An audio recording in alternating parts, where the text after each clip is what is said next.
आपको चार धाम से जुड़ी हर जानकारी, वृंदावन से हर जुड़ी जानकारी मैं आप सभी को प्रोवाइड करने वाली हूँ। इसी वीडियो में आपको ए टू जेड जानकारी के साथ मैं आप सभी को दर्शन कराऊंगी बांके बिहारी के, माता रानी के, कालों के काल, माँ काल के। और आज मैं पहले शुरुआत कर रही हूँ माता रानी से।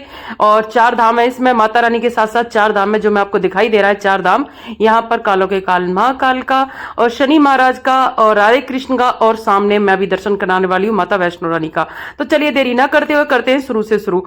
जय माता दी कमेंट में जय माता दी लिखना ना भूलें। और मैं आप सभी को वृंदावन में जिसके दर्शन कैसे कैसे होना, निधि वन में क्या ले जाना चाहिए, क्या नहीं ले जाना चाहिए, सारी जानकारी आप सभी को मैं हर वीडियो में बताने वाली हूँ। क्योंकि ये पार्ट 1 होने वाला है, पार्ट हो जाता काफी लेंथी, इसीलिए मैं छोटे छोटे पार्टों में डिवाइड करूंगी।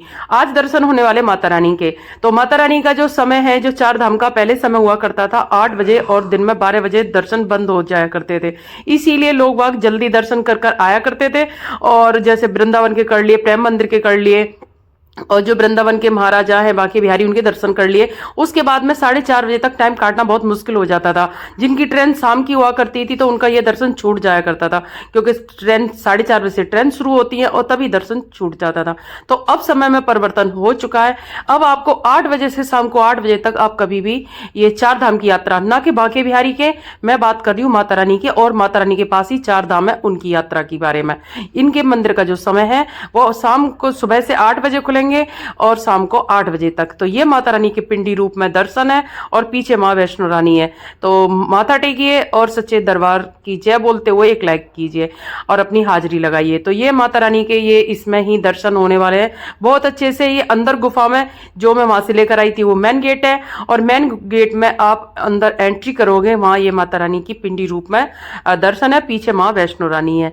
इस तरह से ये दर्शन मैं आप सभी को अच्छे से बिल्कुल देखो जूम करके माँ के दर्शन। यहाँ ये चरण पादुका है, यहाँ माँ के चरण है। यहाँ पर सिंगार नहीं जाया करता था, यहाँ फूल जाते, सिंगार ले जा सकते हो, टच कराकर आपको वापस कर देते हैं। जैसे ये टच है, इन्होंने इस तरह से चरणों पर रख दिया और चरणों पर रखने के बाद में अपनी मन्नत बोलेंगी और हाथ जोड़ेंगी, यही आपको वापस रिटर्न कर दिया जाएगा। क्योंकि यहाँ प्रसाद वगैरह के नाम पर चढ़ता है, आपको ही वापस कर दिया जाता है यहाँ पर, इसीलिए भीड़ नहीं लगाई जाती है। और अब मैं घुमाती हूँ आपको ये चारों तरफ। इसी तरफ देखो ये गणेश भगवान से शुरू होती है। इसमें सभी भगवानों की छोटी छोटी मूर्ति हैं और कृपा इस पर साफ साफ अक्षरों में, बड़े बड़े अक्षरों में लिखा हुआ है, कोई भी मूर्ति से हाथ न लगाए। और वो सही भी बात है, आप हाथ जोड़िए, आस्था आपकी हाथों में टच ना कीजिए, क्योंकि गंदगी फैलेगी और ये हमारी धरोहर है और हम इसे साफ स्वच्छ रखना हमारी जिम्मेदारी है।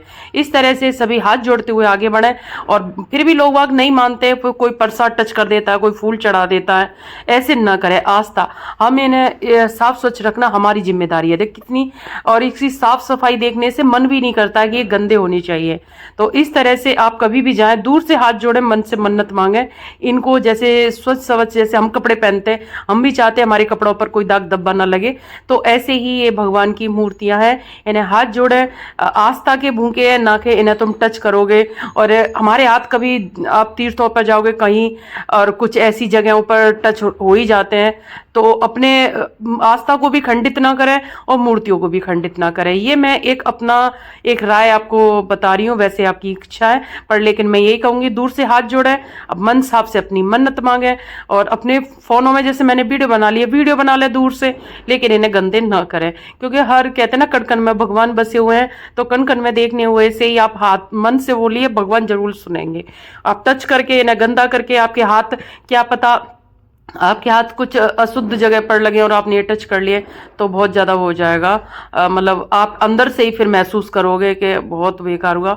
इस तरह से मैंने बैठ के मैंने भी 1-2 फोटो कराए और हाथ जोड़े, क्योंकि कहते ना जाते ना बहुत बड़ी आस्था, मेरी कुछ आस्था वैष्णो रानी में कुछ ज़्यादा ही है। इस तरह से करते हुए हम थोड़ी देर बैठे। यहाँ बैठने के बाद में मैंने कि चलो, क्योंकि अभी हमें भोलेनाथ के भी दर्शन में इसी वीडियो में कराऊंगी, नेक्स्ट पार्ट लाऊंगी, लेकिन कराऊंगी मेरे इसी चैनल पर आपको दर्शन होंगे भोलेनाथ के, फिर मैं कराऊंगी राधे कृष्ण के, और फिर बांके बिहारी के और निधि वन के, सभी के मैं पार्ट लाती रहूंगी। तो आप कोई और भी कोई जानकारी है आप मुझे जरूर बताएं।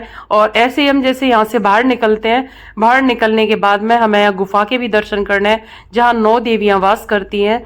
जो 9 देवियां हैं उनका वास करने वाला जो हर तरीके की, इस तरह से हम बाहर निकलते हुए अब गुफा में आप देख सकते हो, इस तरह के मैं बाहर निकली।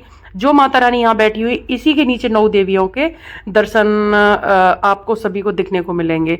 मैं फिर मेरा मन नहीं माना, मैं 1-2 बार दर्शन कर ही लेती हूँ। मैं बार बार कहते हैं ना कि मन वो होता है, इतनी अच्छी डेकोरेशन, मैं दोबारा घूमकर फिर दूसरे रास्ते से आ गई। मैंने कि नहीं, मैं माँ के एक बार और दर्शन कर लेती हूँ, क्योंकि मन बिल्कुल भी नहीं मानता। कहते हैं ना मन चंचल। और फिर वैष्णो देवी में मैं आपको जैसे कि मैं बता ही रही हूँ, बहुत ज़्यादा आस्था है वहाँ। कटरा नहीं जा सकते तो यहाँ पर ही ऐसा लगता है कि माँ के पास ही आ गए। और ये मैं आपको जूम करके, फिर मैंने कि नहीं, जूम से नहीं बन पाई थी, ये पिंडी रूप में ये माता रानी के आप देख सकते हो दर्शन। बोल सच्चे दरबार की जय। ये छोटे छोटे रैंडम मैंने क्लिक लिए थे माँ के, जो मैं आप सभी को फोटो के माध्यम से दिखा रही हूँ। और अब हम चलते हैं गुफा की तरफ। तो ये गुफा में जाते हुए मेरी बैटरी बहुत कम हो गई थी, मैं वीडियो नहीं बना पाई, लेकिन हाँ छोटी छोटी क्लिक मैंने ली माँ की। ये 9 देवियों के दर्शन है इस गुफा में।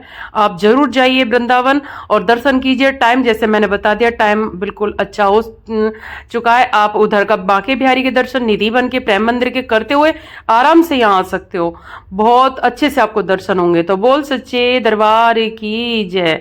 मिलती हूँ नेक्स्ट वीडियो में, देखना न